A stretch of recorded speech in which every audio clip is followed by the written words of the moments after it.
Since Darth Maul's first appearance, he's quickly rocketed into fan favorite status. But there's a lot of misinformation out there about the Sith apprentice. Fortunately, we can debunk these myths and set the record straight about one of the galaxy's greatest baddies. The Phantom Menace opens during a time of relative peace and prosperity for the galaxy.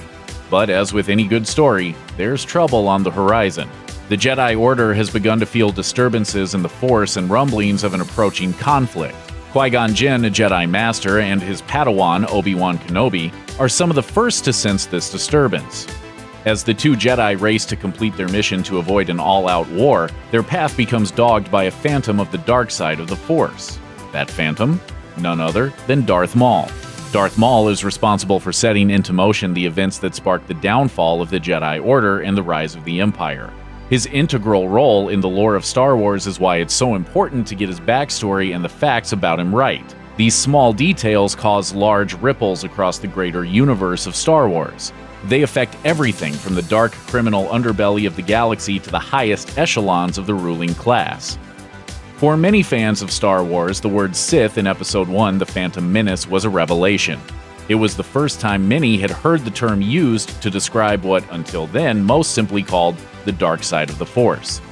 It made sense that there would be an evil and ominous order guarding the dark side as counterparts to the Jedi, and now we finally knew their name. But the history of the term Sith actually stretches back to the earliest days of Star Wars lore. Before Star Wars rocked the world of pop culture and changed the face of cinema forever, it was all just whirling thoughts inside of the head of young filmmaker George Lucas.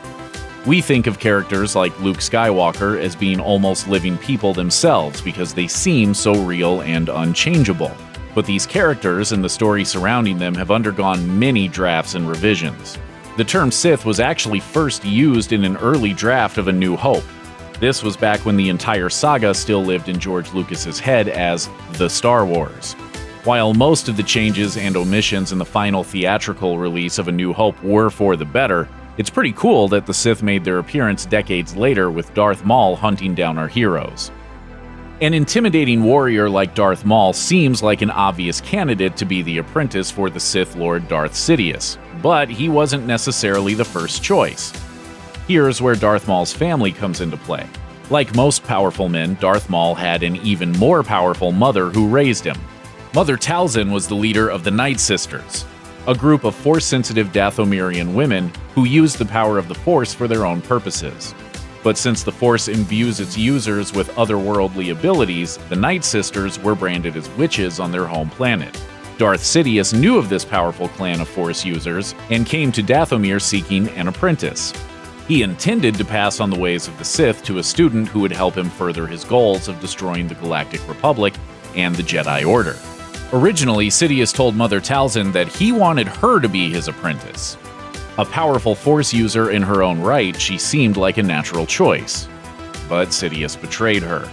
In a twisted mockery of the Jedi practice of teaching younglings, Sidious abducted her son, the young Darth Maul, and raised him in the ways of the Sith.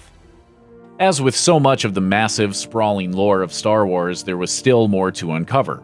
In the Star Wars universe, the term Sith originates from an ancient race of Force-sensitive humanoids, hailing originally from the planet Moraband.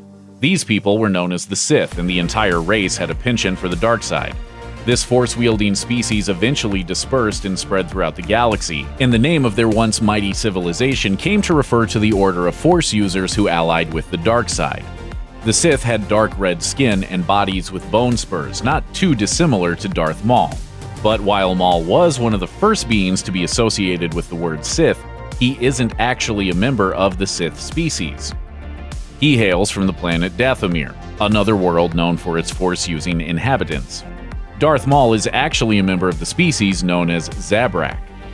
The signature facial markings of Darth Maul set him apart from other villains in the Star Wars movies. They fascinated fans and cosplayers across the world and inspired a great deal of speculation and imitation. Since Maul was the first member of his species introduced to audiences, and given the fact that the facial markings look like they could be natural, many fans thought that the black stripes were simply a part of his species' natural markings. Like the ring of horns on his head or his haunting eyes, we all assumed that this was a hallmark of whatever species Maul hailed from. But when more about his origin story was revealed, fans learned that others of his species had similar markings. It turns out that the marks are actually tattoos given to young male Zabrak warriors. Darth Maul got his tattoos before his first birthday by his mother Talzin, the leader of the Night Sisters. There's nothing more symbolic of a warrior aligned with the Force, be it dark side or light side, than a lightsaber. These weapons of pure Force energy have become wildly popular with fans worldwide, and the lore surrounding them is complex and fascinating. Part of the training of a Jedi apprentice is the construction of their own lightsaber. While they build their weapons, Padawan discovered that the true power of these swords comes from something known as a Kyber Crystal. They're used to focus Force energy, giving the lightsaber its blade.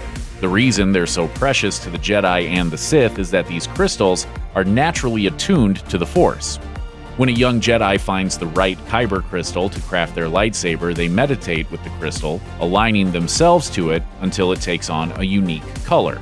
But when a Sith builds a lightsaber, it's a much more violent affair. They steal the Kyber crystal from a defeated Jedi and meditate with it, seeking to break its connection with the light side and turn it to the dark side of the Force. This process is known as bleeding the crystal, and it gives the Sith weapons their distinctive red hue. So if you were wondering how Darth Maul's lightsaber got its particular color, now you know. This is a big one.